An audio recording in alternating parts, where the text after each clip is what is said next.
जय माता दी।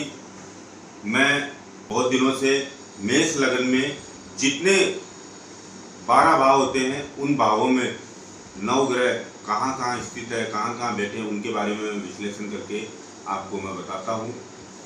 अभी तक सूर्य के बारे में बता चुका हूँ, चंद्रमा के बारे में बता चुका हूँ। आज फिर से मैं मंगल के बारे में बता रहा हूँ। मेष लगन में मंगल लगन से लेके 12 भाव तक क्या फल देता है और कहाँ कहाँ बैठने से क्या क्या लाभ आपको मिलता है, उसके बारे में डिटेल्स बता रहा हूँ। प्रथम भाव में, जिसको अपन तन भाव भी बोलते हैं, यदि मंगल लग्न में बैठने से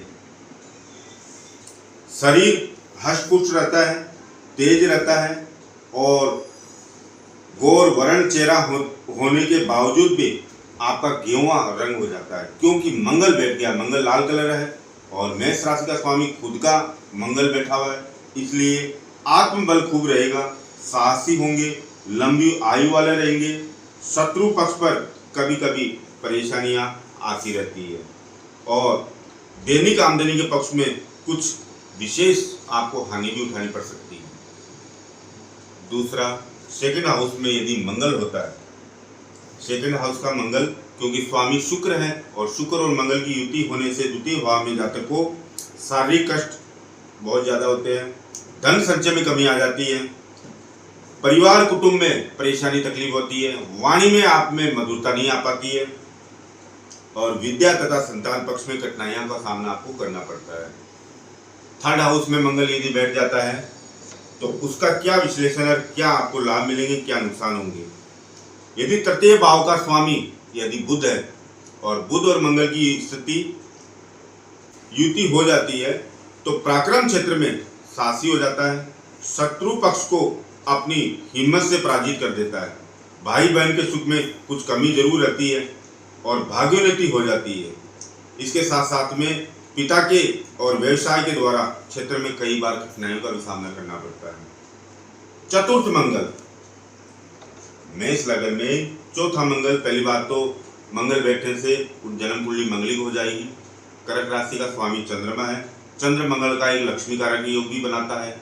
यदि गहराई में विश्लेषण में जाते हैं तो चंद्र मंगल का लक्ष्मी कारक योग बना देता है, लेकिन जन्म कुंडली मंगलिक भी हो जाती है, तो इससे माता, भूमि तथा भवन में सुख विशेष मिल जाता है। स्त्री सुख में भी थोड़ी सी कमी ला देता है, क्योंकि मंगल बैठने से विचारों का टकराव, मनभेद मतभेद करवा देता है, लेकिन पुरातत्व का लाभ हो जाता है। मंगल भूमि का कारक है तो भूमि, जमीन, पैतृक संपत्ति में विशेष आपको लाभ मिल जाता है। पंचम भाव में यदि मंगल बैठने से, पंचम भाव सिंह राशि का है, स्वामी उसका सूर्य है, तो पंचम भाव में बैठने से मंगल की स्थिति जो आती है, विद्या, बुद्धि एवं संतान पक्ष थोड़ी बहुत कठिनाई ला देता है, क्योंकि सूर्य की राशि में बैठा है। आयु तथा पुरातत्व की वृद्धि हो जाती है, कुछ कठिनाई के साथ आर्थिक लाभ जरूर प्राप्त हो जाता है। बाहरी स्थानों से भी कई प्रकार के आपको सुख साधन प्राप्त हो जाते हैं। अब छठा भाव देख लेते हैं। छठे भाव का स्वामी सिक्स हाउस का बुध होता है और उसी भाव में यदि मंगल बैठ जाता तो क्या फल मिलता है। जातक को निर्माण कार्य से संबंधित और शत्रुओं पर हमेशा विजय प्राप्ति हो जाती है, भाग्योन्नति में कठिनाई आ जाती है। खर्च की अधिकता के कारण भारी स्थानों से लाभ जरूर मिलता है, लेकिन शरीर में स्वस्थ और स्वाभिमानी तथा अत्यंत प्रभावशाली जरूर बना देता है कन्या राशि का मंगल। अब सप्तम भाव का जो मंगल होता है वो क्या स्थिति बना देता है। एक तो पहली बात तो मंगलिक बना देता है, सप्तम भाव का मंगल प्योर मंगलिक बना देता है। इससे पति पत्नी में कई बार परेशानी का सामना करना पड़ता है, क्योंकि मंगली कुंडली है। यदि दोनों में से एक मंगली एक मंगला नहीं है तो परेशानी आती है, लेकिन मैं अभी यहाँ सप्तम भाव के मंगल का विश्लेषण करके बता रहा हूँ। स्त्री तथा दैनिक व्यवसाय के पक्ष में आपको कठिनाइयाँ जरूर आती है, पिता एवं राज्य के द्वारा उन्नति होती है, शरीर स्वस्थ रहता है, प्रभावशाली आपको बना देता है, धन तथा कौटुंबिक सुख में बहुत बड़ी वृद्धि आ जाती है।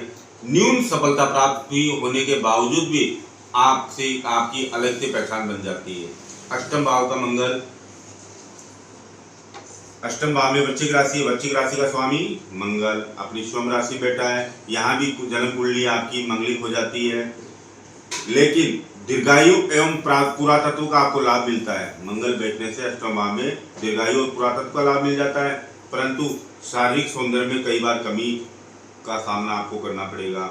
आय के क्षेत्र में कठिनाइयों का सफलता मिलती है, लेकिन धन तथा कुटुंब के विषय में चिंता आपको हमेशा बनी रहती है। पराक्रम की वृद्धि जरूर होती है, परंतु भाई बहन के सुख में कभी कभी कमी का सामना आपको करना पड़ेगा। 9th हाउस मंगल, 9th हाउस का स्वामी गुरु है, और गुरु मंगल की स्थिति, यदि मंगल की स्थिति अपन देखते हैं तो क्या आपको होगा, क्या लाभ होगा, क्या नुकसान होगा, ये आपको मैं बता रहा हूँ। 9th हाउस में मंगल बैठने से कठिनाई के साथ भाग्योन्नति होती है, यानी कठिनाई जरूर आएगी लेकिन भाग्योदय जरूर होगा। बाहरी स्थानों से संबंध रखते हुए आपकी खर्च की अधिकता जरूर बनी रहेगी। पराक्रम में वृद्धि होगी, भाई बहन के सुख में तथा माता भूमि एवं भवन आदि के सुख में भी कभी कभी कमी बनी रहेगी, उसका आपको सामना करना पड़ेगा। लेकिन धार्मिक यात्राएं खूब होगी, विदेश यात्रा का भी योग बनेगा। अब 10th हाउस का देख लेते हैं।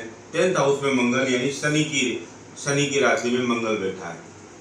मंगल उच्च राशि का हो गया।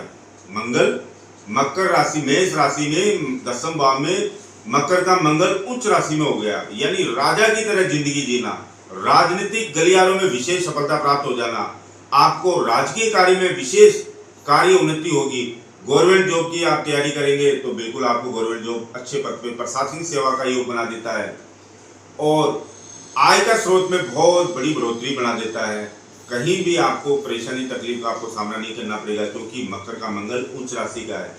राजा विक्रमादित्य की कुंडली में भी मकर का मंगल उच्च राशि का रहता है। आपका पराक्रम आत्मविश्वास खूब बना देगा, जीरो से आपको हीरो बना देगा मकर का मंगल। तो मकर का मंगल बहुत ही शुभ माना गया है मेष लग्न में। 11th हाउस का स्वामी 11वें भाव में मंगल बैठ जाता है, उनका भी स्वामी शनि। एकादश भाव में अचानक जो धन का लाभ होना चाहिए वो कहीं ना कहीं आपको रुकावट तकलीफ डाल देगा। आमदनी के खर्चे भी आपके बहुत बढ़ जाएंगे, और धन के संचय में कभी कभी असंतोष का सामना आपको करना पड़ेगा। संतान और विद्या के क्षेत्र में कमी का योग भी बना देता है। शत्रु पक्ष पर विशेष आपको सफलता प्राप्त जरूर होती है, और लाभ का क्षेत्र आपको अधिक बनाते बनाते आपको कई बार परेशानी का सामना भी करना पड़ता है। 12वें भाव का मंगल, अब यहाँ 12वें भाव में भी मंगली कुंडली हो गई है, मंगली कुंडली हो जाती है मंगल 12वें भाव में बैठने से। तो बाहरी स्थानों से अधिक आपको भ्रमण करना पड़ेगा। बाहरी स्थान यानी बाहर में, विदेश में, हर क्षेत्र में आपको भ्रमण करवा देता है मंगल। खर्च की अधिकता के कारण आपको कई बार कठिनाई का सामना भी करना पड़ेगा। शारीरिक सौंदर्य में भी कई बार कमी रह जाती है, भाई बहनों के सुख में भी कमी आती है। पराक्रम बहुत मजबूत बना देता है। शत्रु पक्ष पर हमेशा आपकी विजयश्री प्राप्त होती रहेगी। स्त्री तथा संतान सुख विशेष आपको सफलता होगी। दैनिक आमदनी में कभी कभी आपको कठिनाई का सामना करना पड़ेगा, और खर्च की अधिकता होने के कारण कई बार पैसे की तकलीफ परेशानियों का आपको सामना करना पड़ेगा। धन्यवाद। ये मेष लग्न में मंगल बैठने के बाद में आपको क्या क्या लाभ होते हैं, क्या क्या आपको नुकसान होते हैं, और मंगली कुंडली होने के बाद में आपको क्या क्या आपको करना है, क्या सावधानी बरतनी है, तो आप अपनी जन्म कुंडली जरूर खोल के देखिए। आप अपनी जन्म कुंडली जरूर खोल के देखिए। मेष लगन है तो आपका मंगल कहाँ बैठा है, प्रथम में बैठा है, सेकंड में बैठा है, तीसरे में बैठे, पांचवें, आठवें, कहाँ बैठा है, तो उसी आधार पर मैं विश्लेषण किया हूँ। और ये प्राचीन भृगु संहिता के द्वारा आपको इन लगन के द्वारा आपका विश्लेषण करके मैं बता रहा हूँ। तो आपको ये वीडियो अच्छा लगे, बिल्कुल आप अच्छे से अच्छी कुंडली को आप देख लीजिए, खुद आप अपनी खुद जांच लेंगे, कहीं किसी से आपको पूछने की जरूरत नहीं पड़ेगी। आपको भृगु संहिता से अच्छे मार्गदर्शन और आपकी कुंडली का विश्लेषण आपको खुद को मिलेगा। तो आप जरूर लाइक करेंगे, शेयर करेंगे, सब्सक्राइब जरूर करेंगे, जिससे आगामी समय में हर लगन के बारे में मैं विश्लेषण करके आपको बताऊंगा। बहुत बहुत धन्यवाद। जय माता दी।